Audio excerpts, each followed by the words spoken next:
Welcome to episode 3 of our Avalon Vista Romantic Rhine vlog series. In this episode we visit the beautiful German town of Rudesheim and we start a tour of this beautiful river cruise ship. Rudesheim can be found on the upper middle Rhine valley and has a population of around 10,000. Now sit back and relax and enjoy the sail in to this lovely little German town.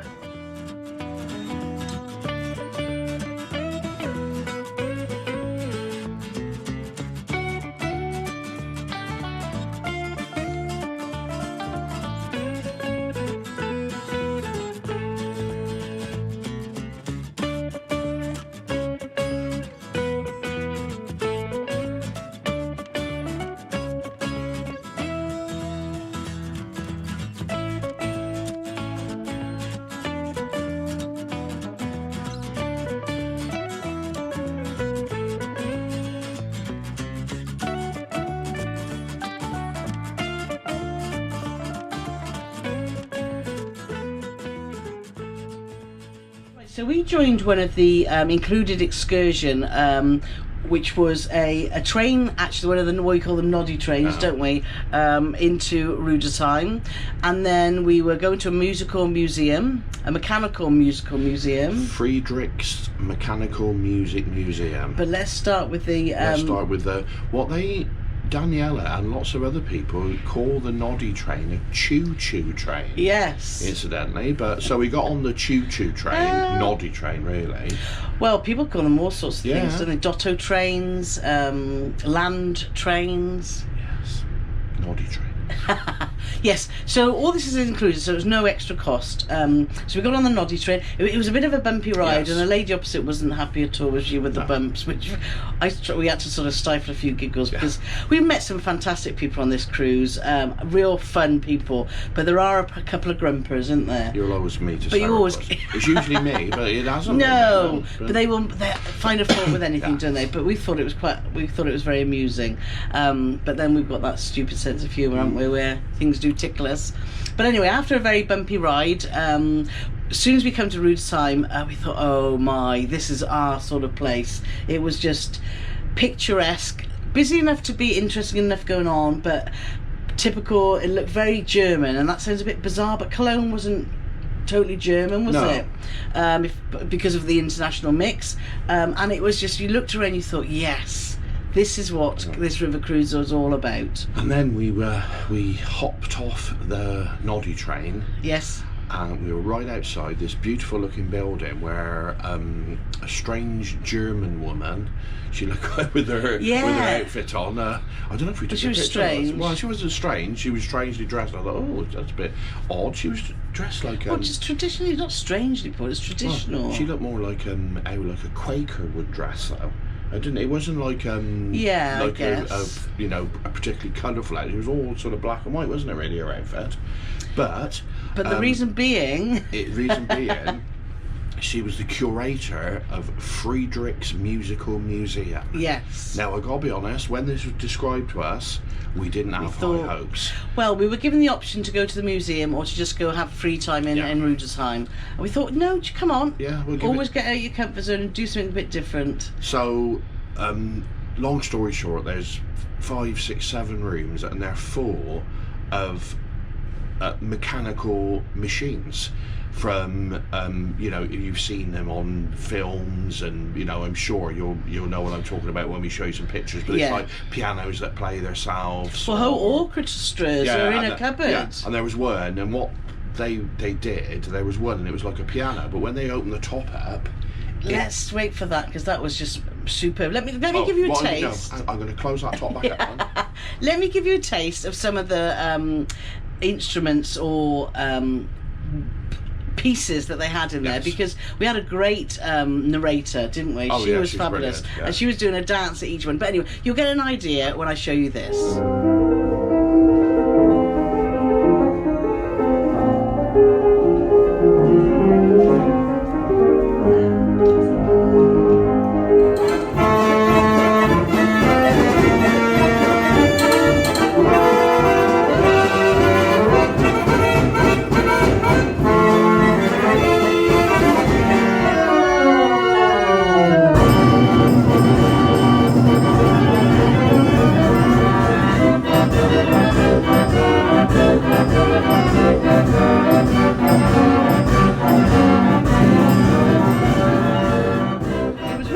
I found it, the story she was telling behind how these were made, it was fascinating, wasn't it? It was absolutely fascinating. And then the one that she showed us, which like just sort of blew my mind really, and it looked like a piano with like a big tall piano basically, and then she opened up these cupboard doors at the top, and there was all these other musical instruments, drums, cymbals. Oh, I thought you were the other one. Oh no, not that one. Oh. And then we'll get to that one as well.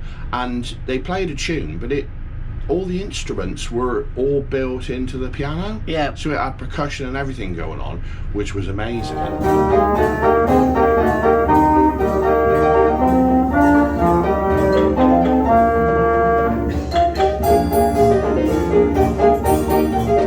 And then the sort of jewel in the crown, which apparently there's hardly any of these left in the world, and it's a machine, and it plays 6 violins at once.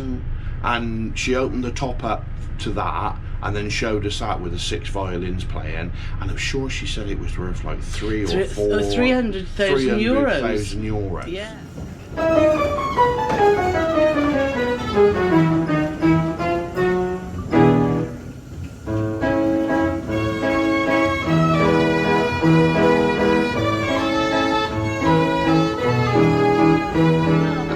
Really interesting. And then she took us into another room which had all these little bird boxes, which were just fascinating. You could buy them in the souvenir shop if you wanted to, but I think they started like 2,000 euros up to 6,000.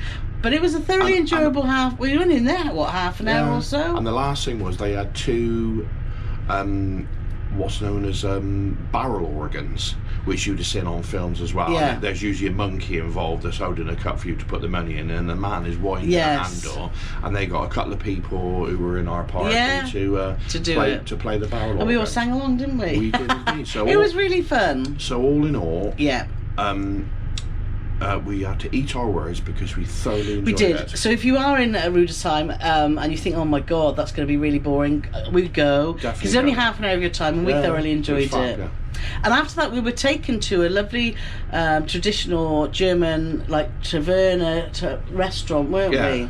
For Koff. Koffee, which you can explain. Well, anybody else would call that coffee, but... Well, it's pronounced cough, though, isn't it? It's a special brandy and coffee that they make and they set on fire. I think she's just making this up. I'm only joking. No, this what they do. Weirdly, the cup has no handle on it, and considering the contents have been set on fire, so they start off. They caramelise some sugar in the bottom of the cup, and then they set it on fire with brandy. And then to put the fire out of the caramelised sugar and the brandy, they pour coffee over it, and that then puts the fire out. And then they top it with a great big spoonful of whipped cream and dust a bit of chocolate on the top. Yeah. And then it's delivered to your table, and it's different. It was nice. Coffee.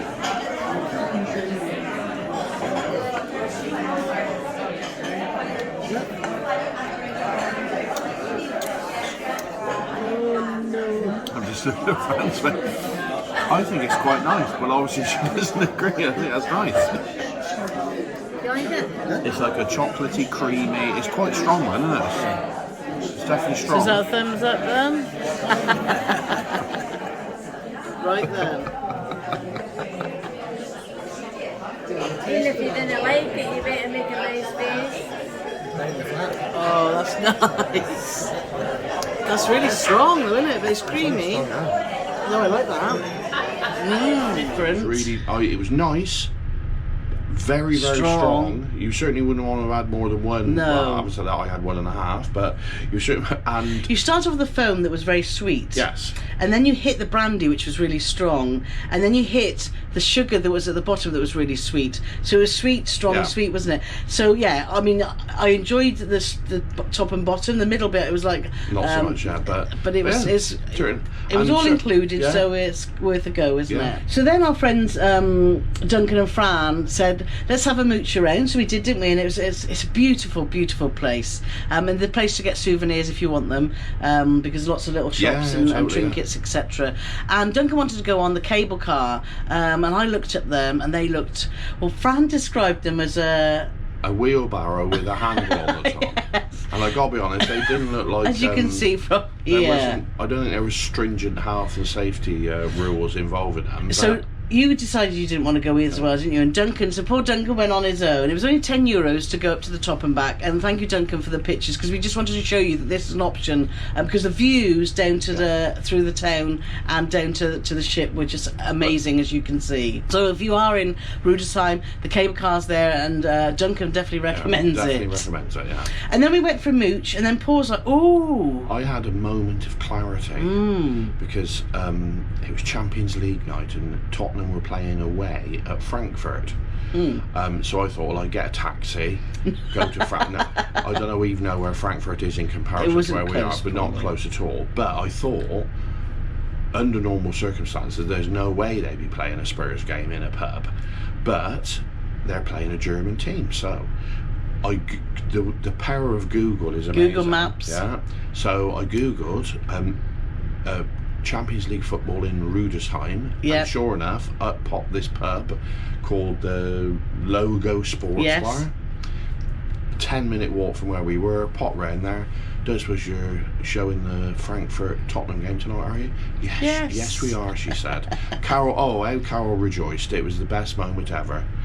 But so we walked back and found Fran and Duncan was just coming back from the cable car. He's a big football fan too, so he was over the moon. And then we had a quick beer, which was lovely, a Paulander. in a proper mug, wasn't it? Yeah, it was in. Yeah, it was so much. Yeah, it was a great service, because our German is non-existent, and the waiter's English was non-existent. So it was hilarious, wasn't it? But we got there in the end. So trying to explain, because Fran likes a beer shandy. Now, for anybody who doesn't know what it is, it's half beer and half lemonade. But she likes it three-quarters lemonade. But Fran likes it three-quarters lemonade, little tiny bit of beer. So trying to get that across when you don't speak their language, they don't speak your language, was a feat in itself, but we got the job done. We did. So after a lovely wander around Rudesheim, which is absolutely stunning, lots of restaurants, lots of bars, we walked along the front, didn't we, there, and they've even got like a Chinese, etc. So there's anything that you would want there, they've got it, haven't they, even though it's very small and quaint. We came back to the ship for happy hour and for dinner. But before dinner, we headed up to the sky deck to enjoy a beautiful sunset.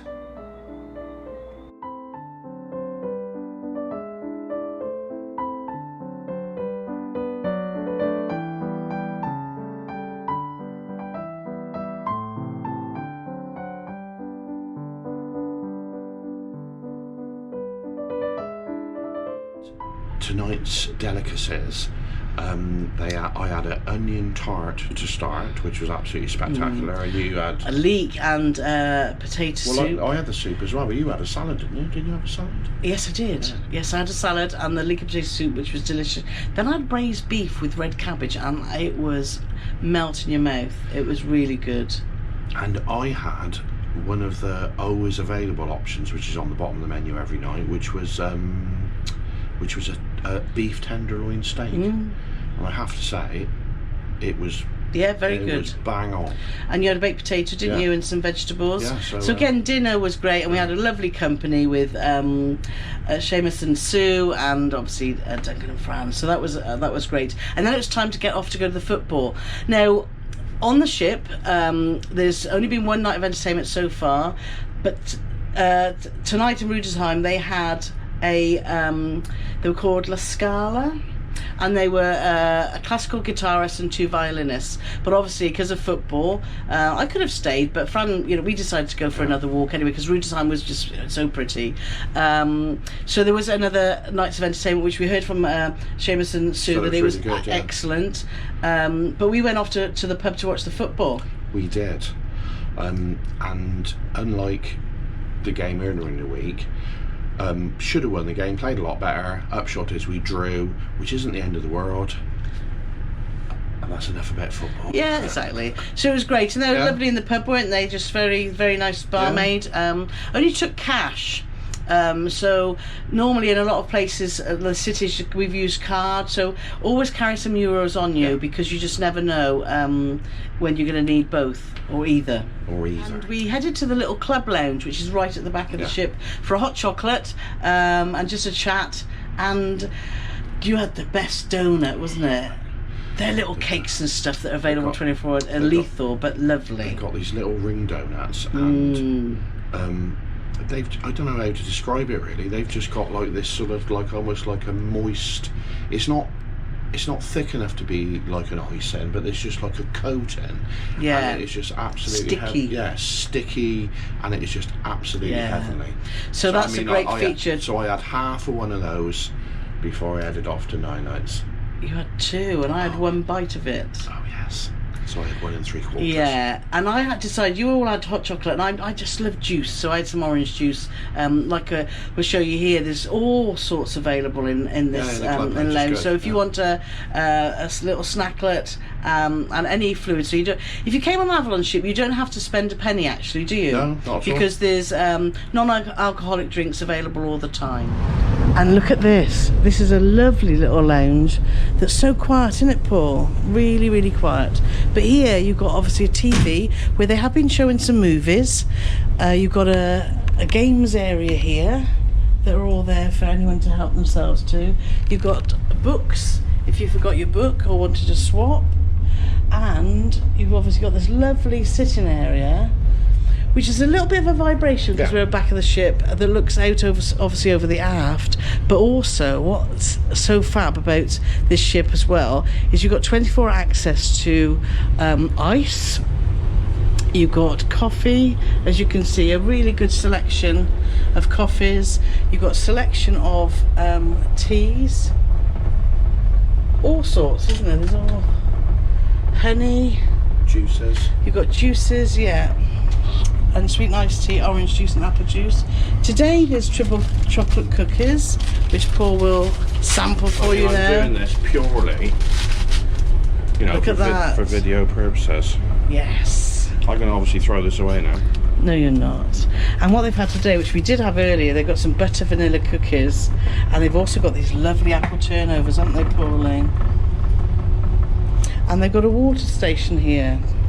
So it's really Yesterday, he sat with a mouthful of cookies. They had donuts. Oh, they were. So this is a fab little area. We sat in last night when we got back from Rudesheim, didn't we, with Duncan and Fran, and it was really nice and peaceful and quiet. So so that's the club lounge on deck 3. So that was another fabulous day, wasn't it, Rudesheim? So we went to bed very, very contented. We did, on a great big sugar rush. Yes, you did. Laid in bed for about 2 hours. I can't sleep. I was out like a light. No, I was out like a light as well. So yeah, another great day on board, and a big thumbs up to Rudesheim. Yes. Now come with us as we show you around the sky deck.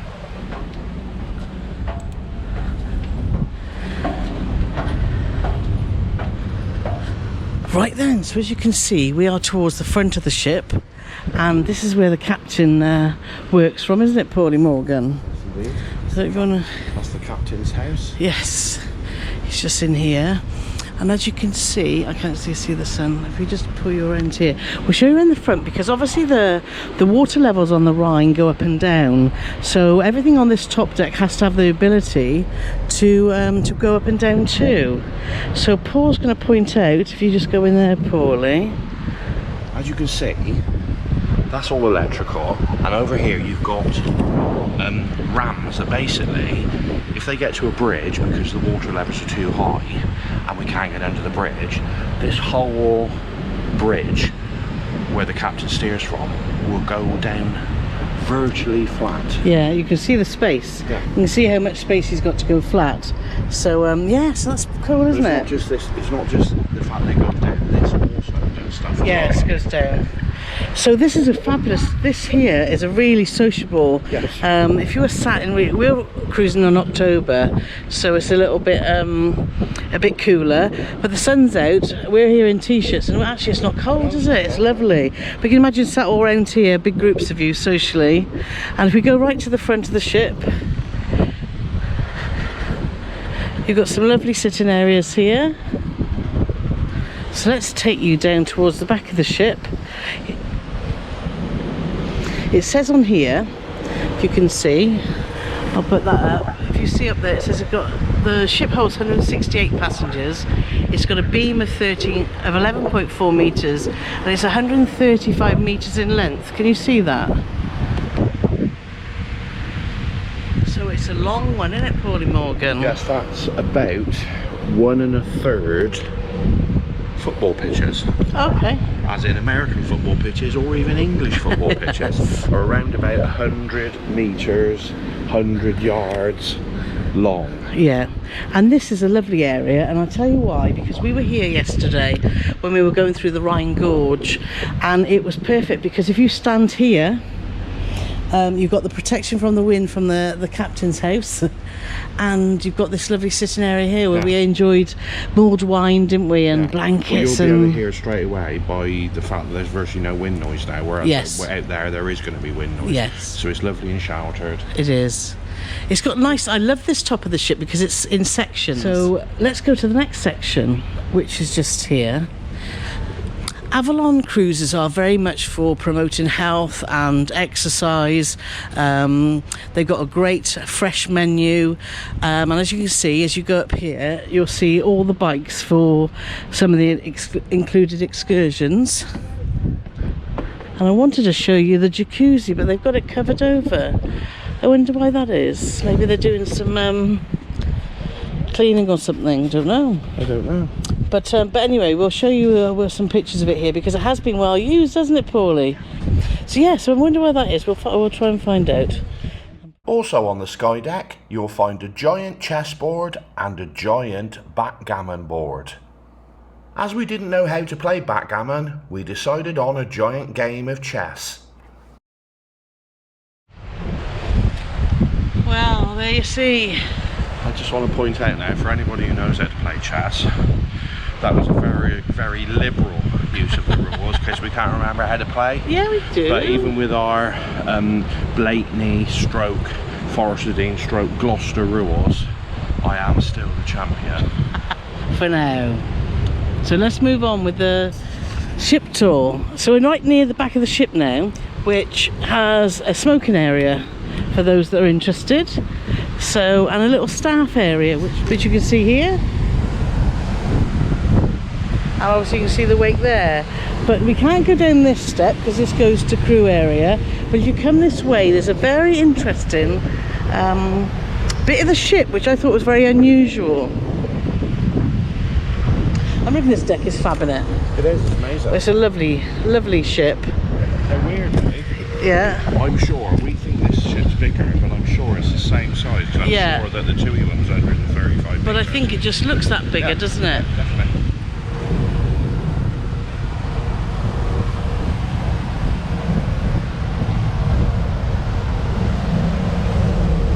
And look at this.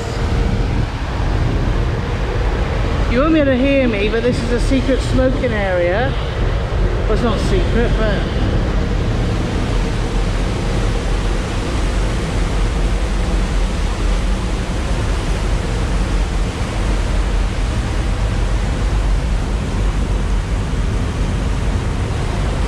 It's very hot. It's hot, isn't it? And quite smelly, fumey. Join us in episode 4 where we show you more of this beautiful ship and we reach the French city of Strasbourg.